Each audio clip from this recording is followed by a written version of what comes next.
আমরা ঈদে মিলাদুন নবী পালন করছি কইগুলা নতুন, বেদাত, নাজায়েজ, হারাম। এই একটা দলিল যদি কেউ দেখাইতে পারে নবী পাকের ঈদে মিলাদুন নবী বেদাত, নাজায়েজ, হারাম, আমি সুজন শাহ আমার জিব্বাটারে কাইটা তোমার জুতার তলায় লাগাইয়া দিমু। হুদা কি কসম করে বলি, বাংলার জমিনের বাস আমি সুজন শাহর জন্য হারাম হারাম হারাম।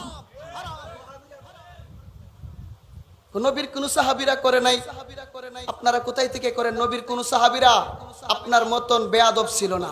সিদ্দিক আকবর বলেছেন, কেউ যদি ঈদে মিলাদুন নবী সাল্লাল্লাহু আলাইহি ওয়াসাল্লামের মাহফিলের মধ্যে 1 দিরহাম দান করবে, এই ব্যক্তিটা আমি সিদ্দিক আকবরের সাথে বন্ধু হিসাবে জান্নাতে থাকবে।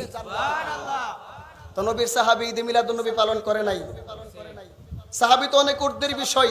সর্বপ্রথম এই ঈদে মিলাদুন নবী আমার আল্লাহ স্বয়ং নিজে পালন করেছেন।